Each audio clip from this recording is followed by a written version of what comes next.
Hi, guys. Welcome back to Heart Talk Soft Heart. And today's episode is Love in Little Hands. And this episode is about dating as a parent. And this episode is so meaningful to me, obviously, because I'm a mom, but also because I've introduced Six to somebody. The thing about becoming a parent is that I feel that I have now experienced the highest form of love, or just have gotten the highest form of understanding of it. Love is so clear to me exactly what it is. It's not selfish, it's kind, it's patient, it's unconditional in every way you can think of. And the only way I understood that fully is when I became a mom.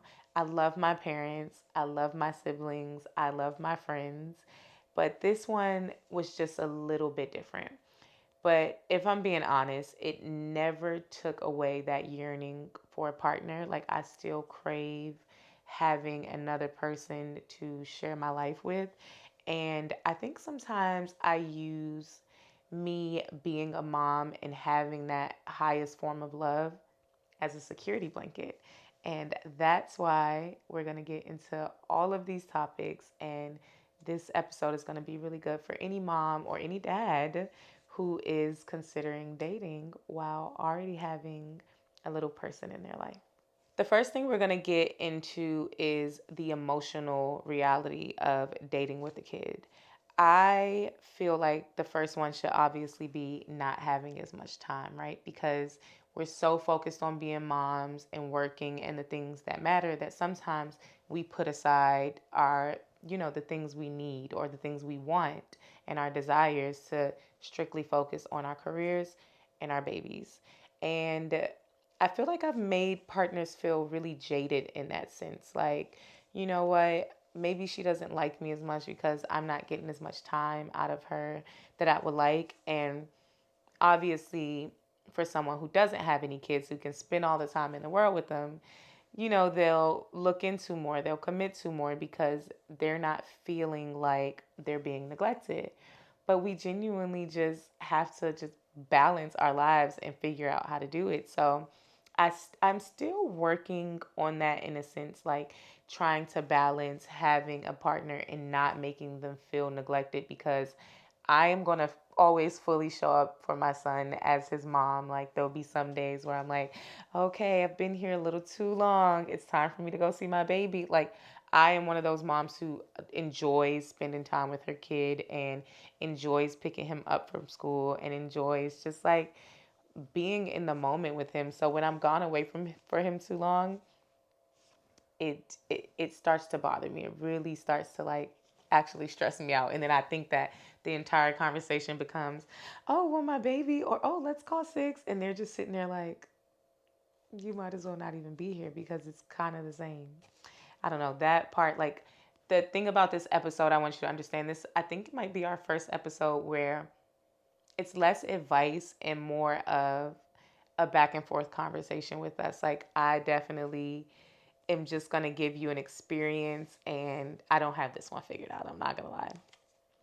The second thing is, I feel guilty when I'm gone. Like, I have been on vacations or I've been working. I've been gone a few weeks because I've been working, and I just kept saying like I have to get home to my kid. You guys need to let me know what's going on because I want to go home to my kid, and we really shouldn't feel guilty for taking time for ourselves, especially when we're carrying so much of the load because I mean, obviously, if we're single parents, that means the other parent is one, not around, or two, just not participating in the life form we created as much.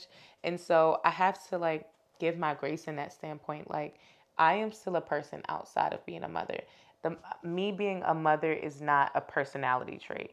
It is just one of my accolades. It's one of the things that I did good and I get to brag about in my life. It's like if I ran track and I got a trophy because I was the fastest, that's my trophy that I get to show off and put on the shelf. But it is not my entire being of who I am. So I definitely want all moms out there, like, if you need time, take time, spend time with yourself. And it's okay to feel guilty for it, but don't let yourself feel so guilty that you're not like the only time it's not worth being away from your kids, it was when you're not valuing the time away from your kids. Like if I'm getting a break and I'm on vacation and the only thing I'm doing the entire time is feeling bad that I'm not there, then me being away isn't worth it. I might as well just be there because neither one of us win. I don't come back with a fresh reset of a mind and he's just missing his mama or she's just missing her mama for no reason. This is another point I wanted to add to it, and that is the fear of judgment. I think that when we're considering dating and we want to move on, we have this sense of judgment in more than one way, right?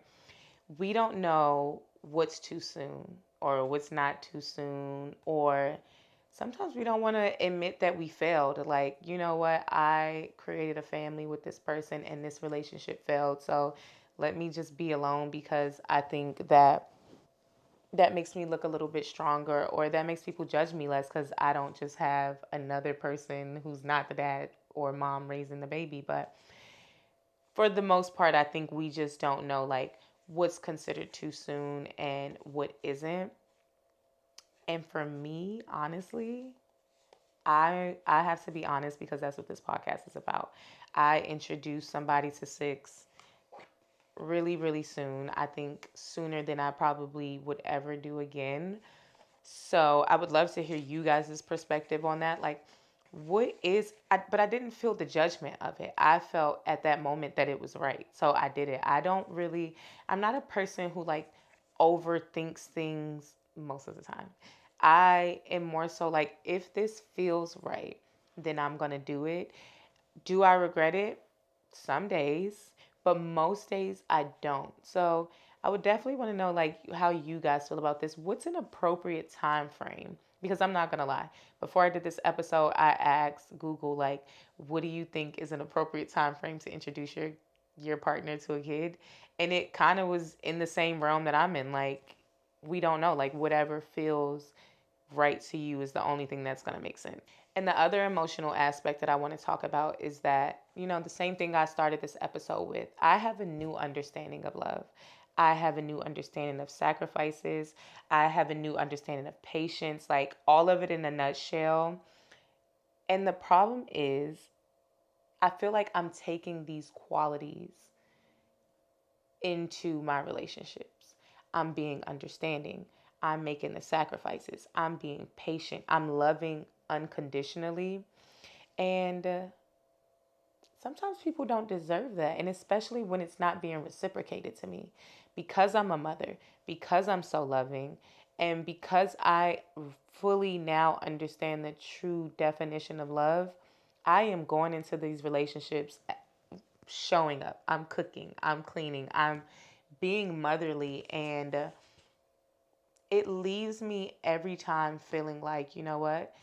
I am everybody's mother and I'm nobody's baby.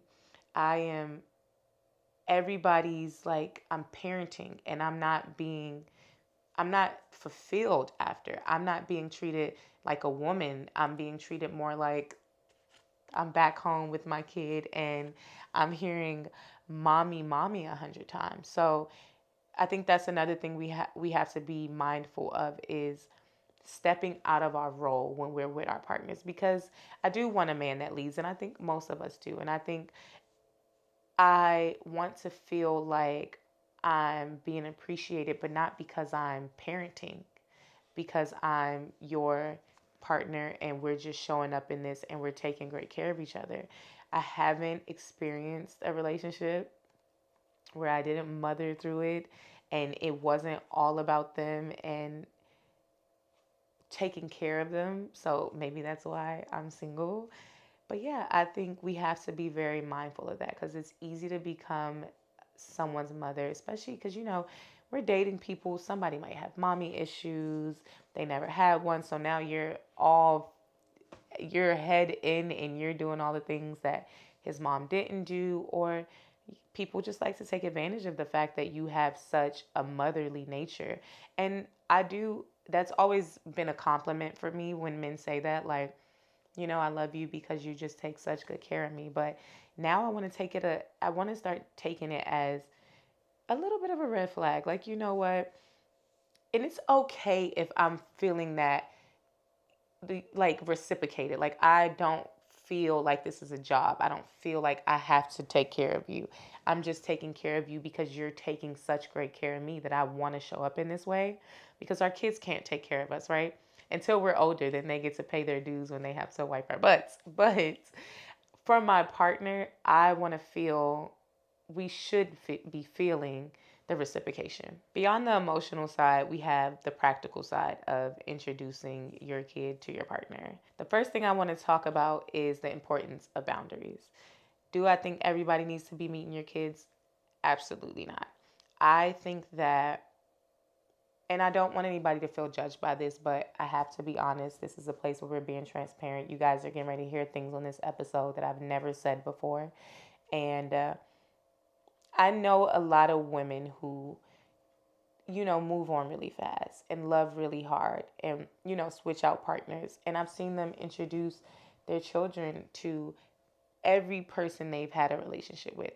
Six has only met one person. He's only seen me be intimate and touchy and feely with one person, where it's like clear that we're dating. Like he's like, haha, did you guys just kiss? And I'm laughing because I'm like, oh, you little nosy baby. But he's not seeing me in every situation I've been in.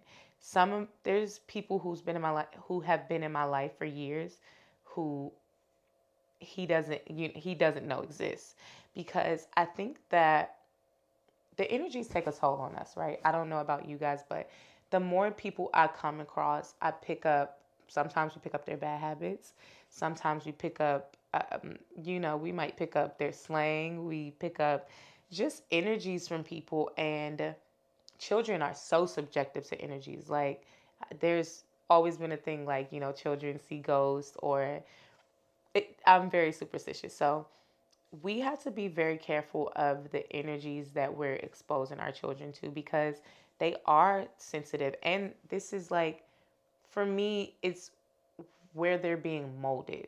So everybody we introduce them to at this pivotal time of their life, they're going to be molded by, whether it's for an hour, whether it's for 2 days. Like, they're going to pick up some type of, personality trait from every person they meet right now. They're going to school and they're with their friends, or wherever they go, they're watching TikTok. And I swear to God, if I hear 6 7 one more time, I might run into a wall.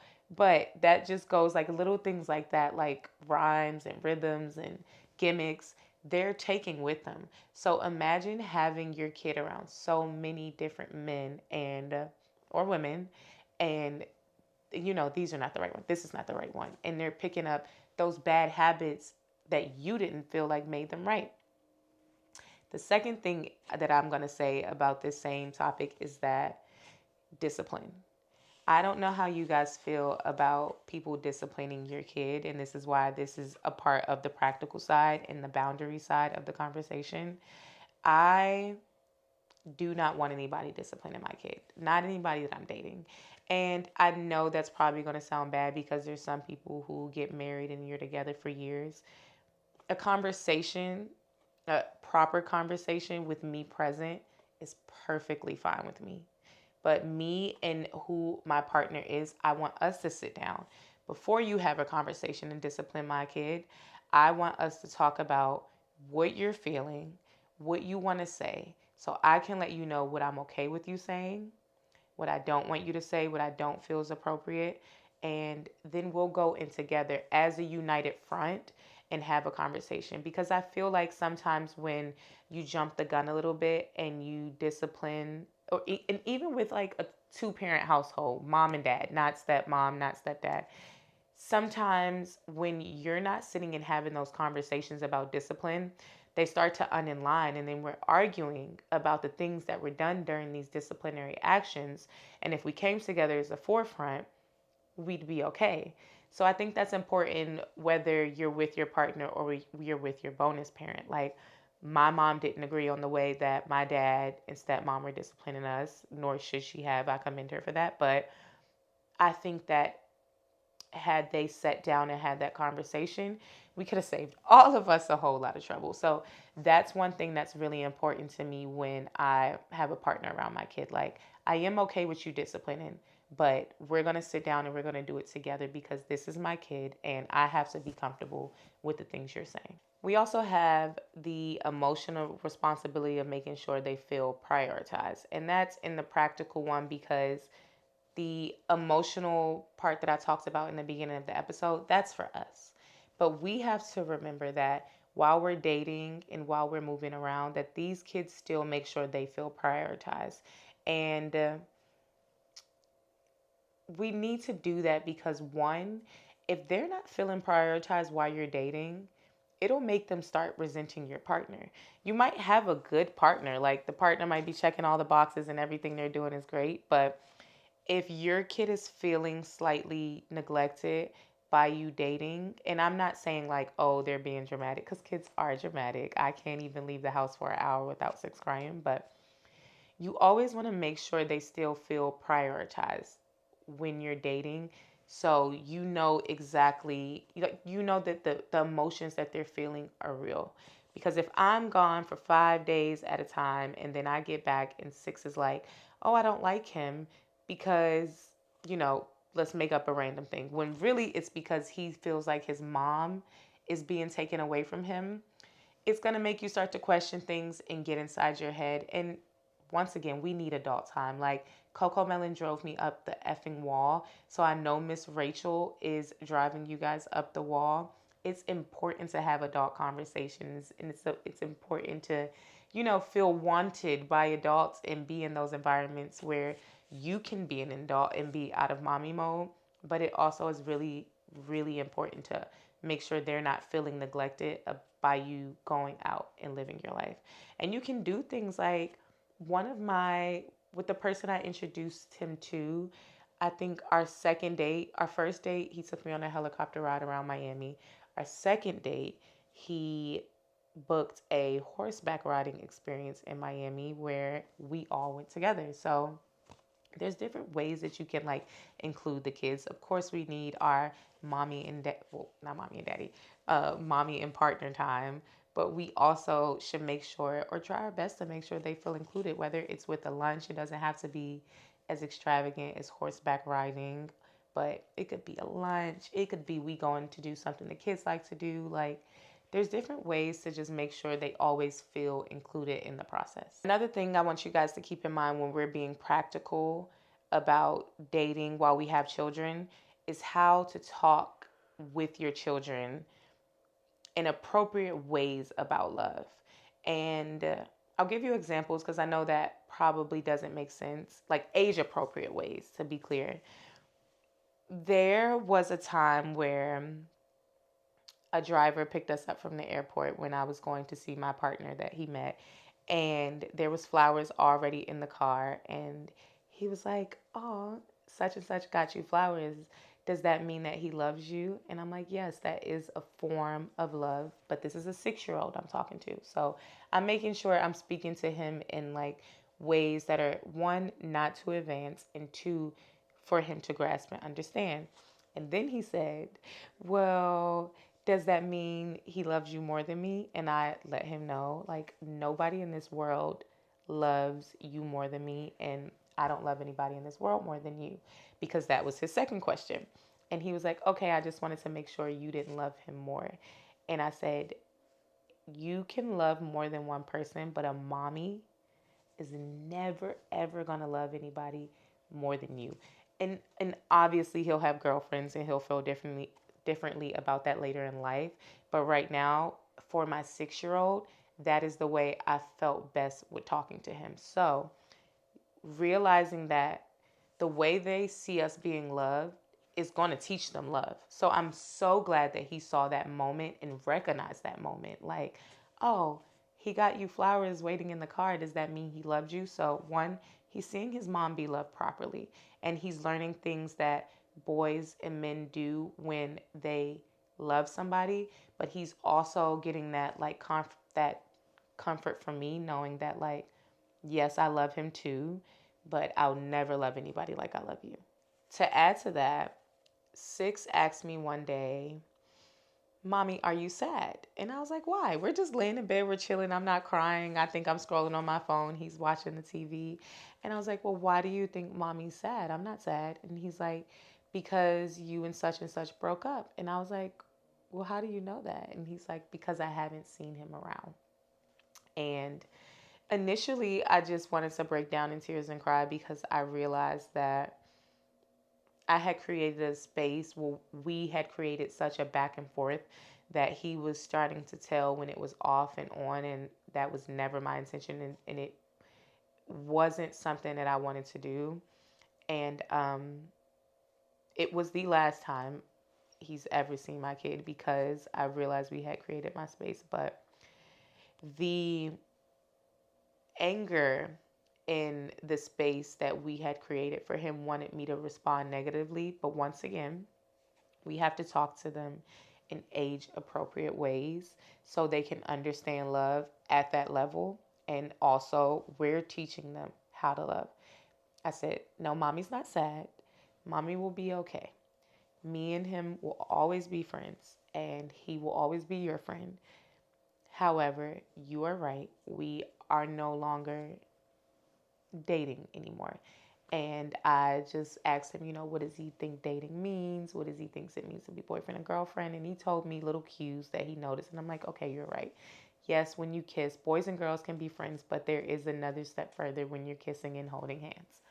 And I really realized how much I matured in that sense because I was so mad that I really wanted to be like, ooh, this motherfucker has once again let me and my son down. But it's it's it's not about us. I had to take me and him out of that equation for a second, and I had to teach my baby a little mini 6-year old life lesson because he's so smart and he's so intuitive and he's so aware of his surroundings. And those are great things. Like, I didn't want to be like, oh, mind your business. This, you stay in a child's place, because I think that's what a lot of our parents do. Like, you need to stay in a child's place, but explaining goes such a long way. And it's a good thing when kids are nosy. It's a good thing when kids are intuitive. And it's a good thing when they're so aware of everything that's going on around them. But if you get upset and shut them down and make them feel crazy about their own intuition, you're going to create a terrible adult. Going into our next point, I want you guys to remember to count the red flags just as much as you count the green flags. I will never forget this time where it was our first time flying to his home and integrating into his environment because he had always been into ours. And we went to the grocery store to get all the six of snacks and food for the week that we were going to be there. And they kind of walked off by themselves. And I was just in the grocery store. And I'm like, where the hell does he have my baby? Because I'm not going to lie, it was a little nerve wracking for me. And when they came back to me, he had six carrying a bouquet of flowers to me.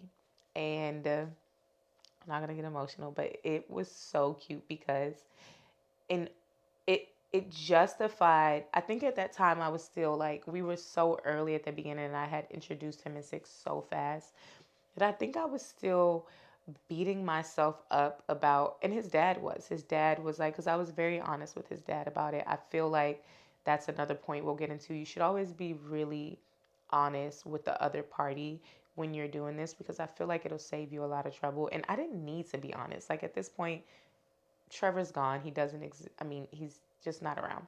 And I still offered him that honesty, and he never failed to make me feel really discouraged about it.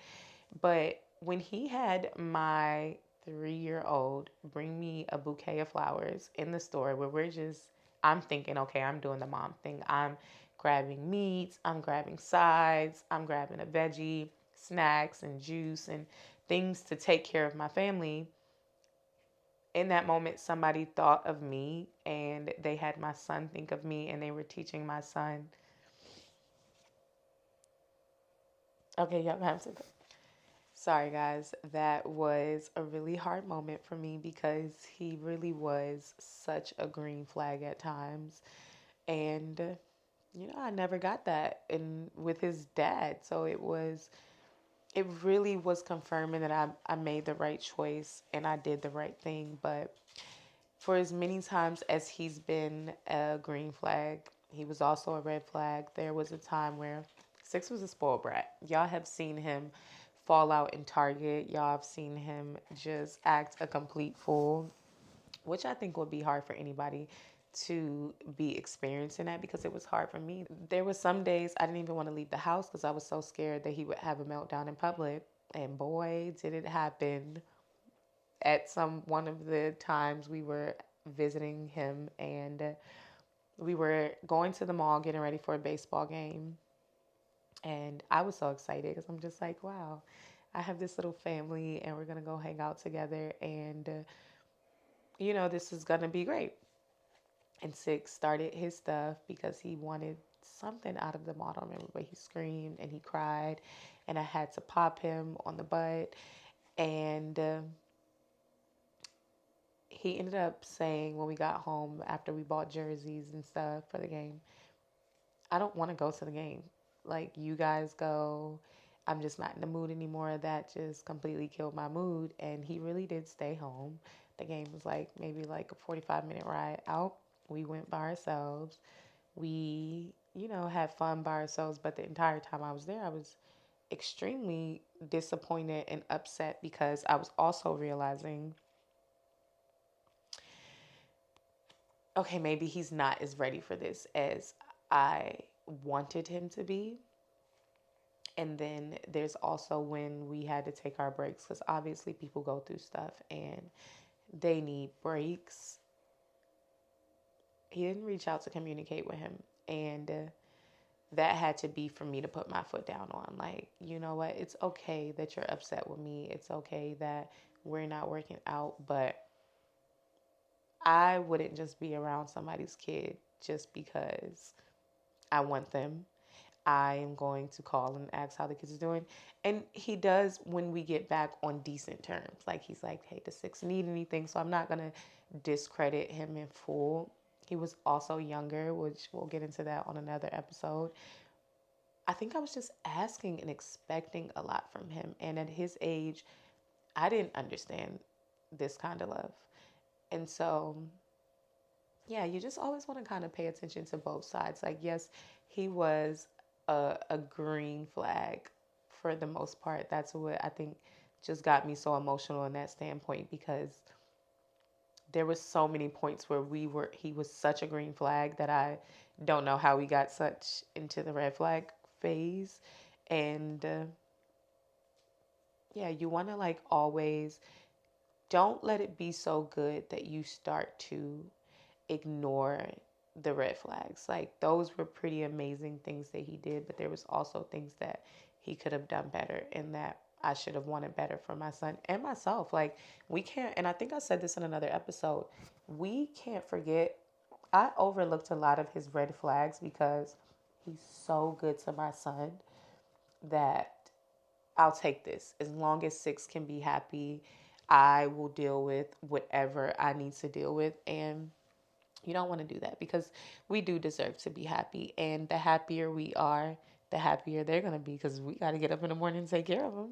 Now we have to get into the most important part, and that is healing and readiness. Like, how are you going to know if you're ready if you're not healed? I personally did not take the time to heal. My son's dad got incarcerated in, I want to say, December. By the time Mother's Day came around, me and this man were already in a full blown relationship. Like, the baby was already around him. We were going on trips. He was doing Mother's Day for me.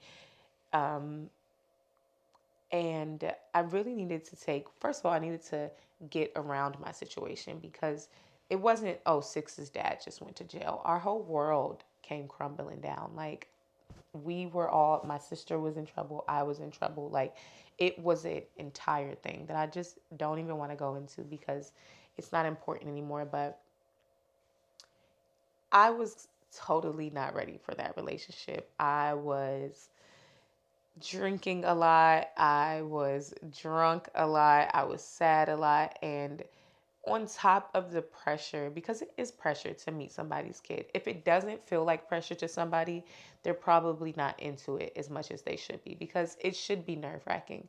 It should be a lot for you to have to take on someone else's responsibilities. But I wasn't making it any better by like over partying and drinking and being sad and just overall being all over the place. Still showing up as a mom because I don't know what it is. Like once it's time to kick in that mode, I'm always in that mode. But those moments I did get to myself, I completely overdid it.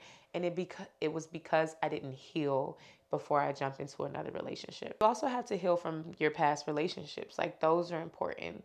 I I'm lucky is not the word I want to use because that's very inconsiderate. I was, I am a different case. My son's parent is incarcerated. And like I said, I told him about, me wanting to introduce him to somebody else because I'm like, you know what, I just rather you have that transparency. And he completely shut me down. Like, you are just, there were just really not so nice things said. And there were some logical things said in between time, but he he's not very good, and some people in general aren't, in removing emotions when you're talking.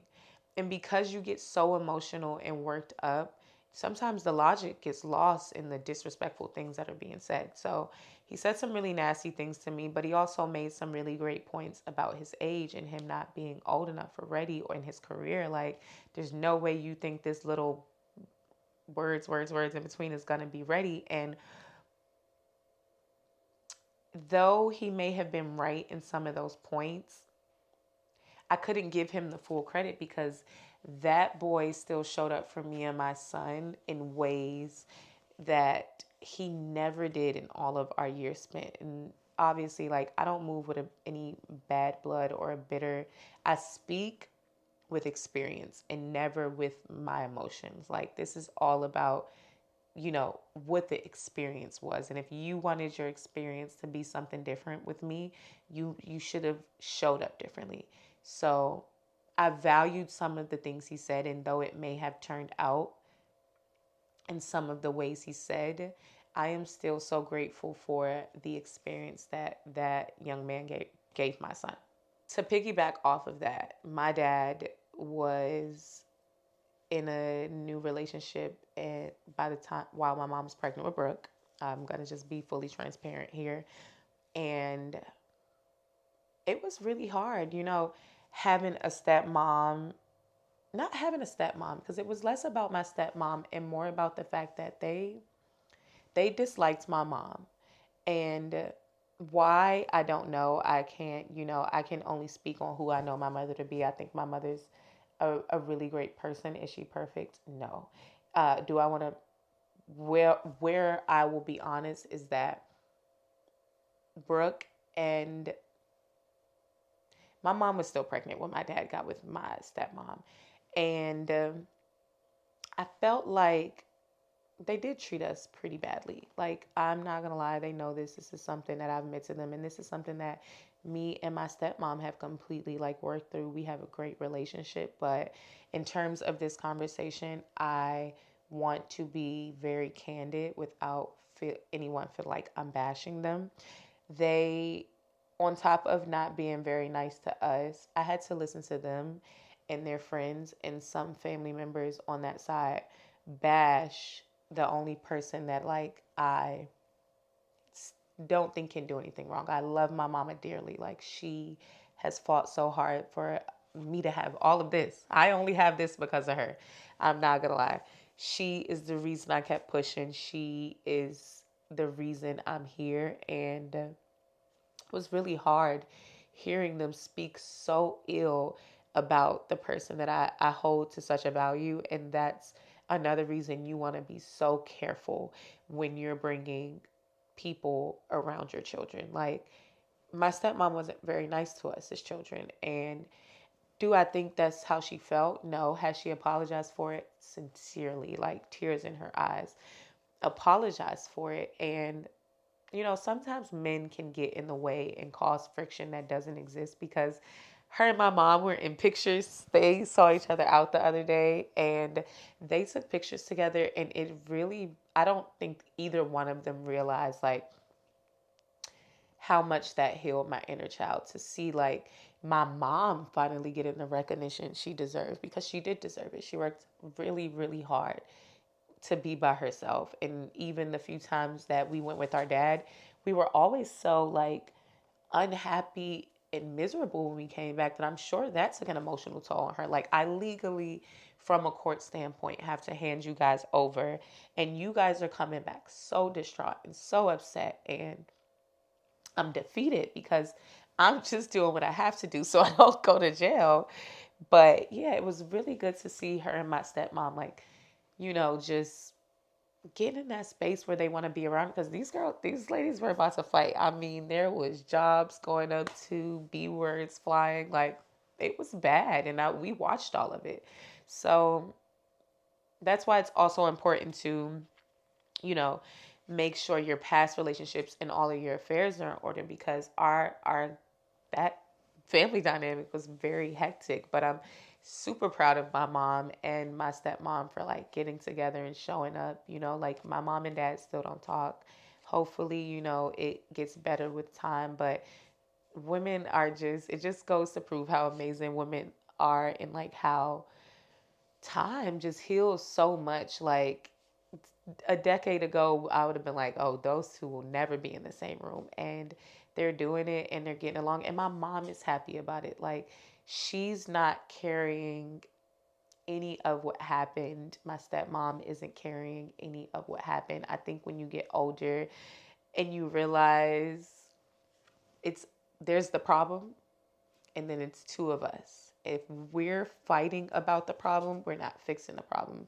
So I don't know. Maybe it's that they realize who or what the problem actually was, but I was really, really, really proud of them. And I hope they know that I really respect them as women for that. And I forgive them both, because I think that, just as much as I wanted to forgive my stepmom for the things that I didn't like that she did, I also used to blame my mom a lot for like, I don't want to be here. Why do I have to be here? But at the time as a kid, I didn't understand like, you got to be here. Like, she's just not leaving me in a environment that is hurting me. She has no choice. To wrap up healing and readiness, I just want you guys to understand that we don't have to have it all figured out. We just have to be honest with ourselves about where we are. That way, we can be honest with the people that we're choosing to add to the family that we already created. That feeling of being unsure isn't wrong. It is us loving these children so much that we're at such a back and forth. I don't go back and forth with anything as much as I do for this baby. So that feeling is us just truly wanting the best for them, because if you feel anything like I feel, we already made one mistake, and not a mistake in myself. I'm not saying, oh, it's about me. My son is already without a parent. And so everything else I do after on that forefront in that subject matter, I want to try to do to my best of my abilities. So he's not going through the same process 100 times. That process is for us to learn from, fix, and grow. It's not a bad thing that you're confused. It's not a bad thing that you're overthinking it. It is just you have so much love for that little kid that you want to get it right. But as always, we have to get into our fan questions because I love them. You guys always come with the best questions. So let's get started. One of you asked a really good question, and I've been talking about this for maybe like a year and a half now. How are you going to feel about all of your children having different last names? And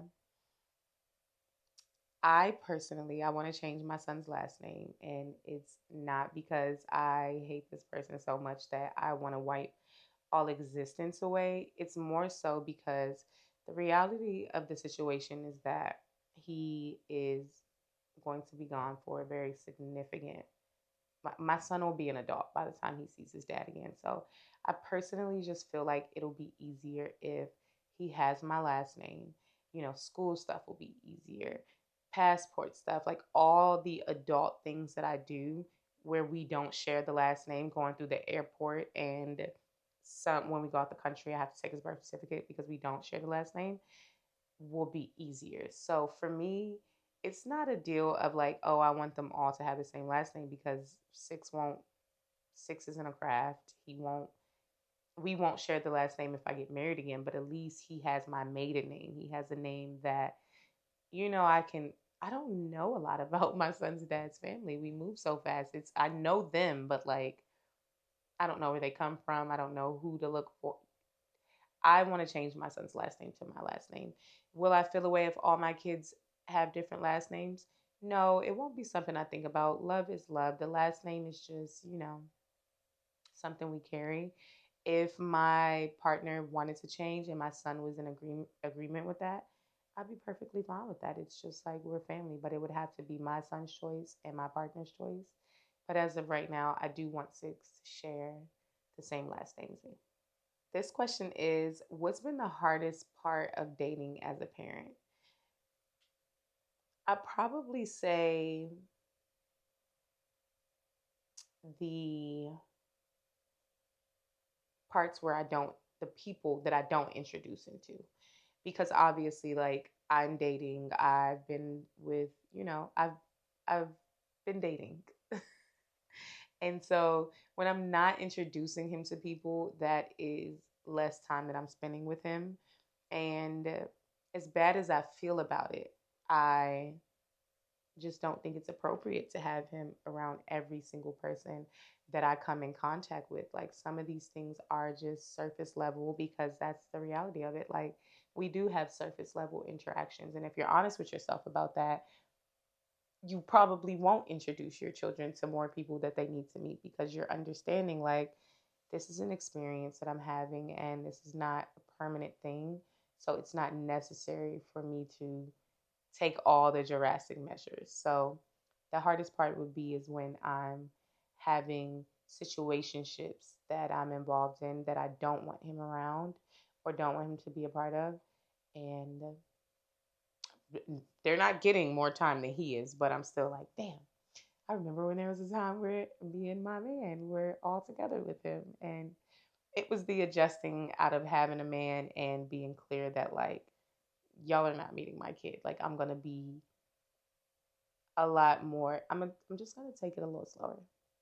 This is a really good question because we talked about it throughout the segment. Do I feel like having a kid change the type of partner I'm attracted to? And it does. And it piggybacks off the last question because I want to date people who I feel are intentional with love and are loving unconditionally and are kind and just everything that I want to see in a man because I am raising a man. But even if I had a daughter, I'd feel the same way. Like any quality that I want to like any quality that I show for myself, I want my kid to be experiencing from both parties. And so where I think I've dated a lot, seriously dated a lot of like bad boys and non-emotional, just very not intentional people. I think the person that I did introduce him to, I think he was very intentional. I think that he was raised very well. I think he was very respectful. I think he was just young and not ready for the same things I was ready for. But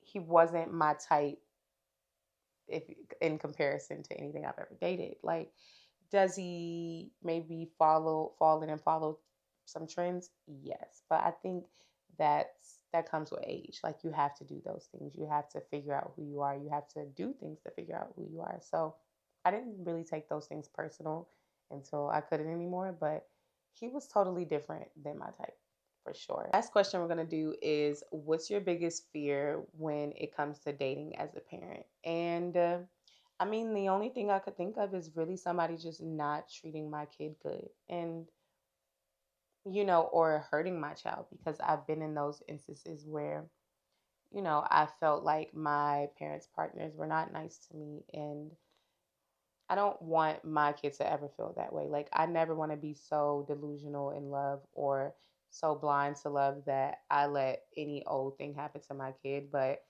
I think for the most part, I'm pretty stern on stuff like that. Like this is my environment that you're being invited to, and anything I don't like will be removed. Okay, so that's this episode. All in all, if you're a single mom or a single dad who's yearning for love, I want you guys to keep in mind one thing, and it's the one thing that I always tell myself.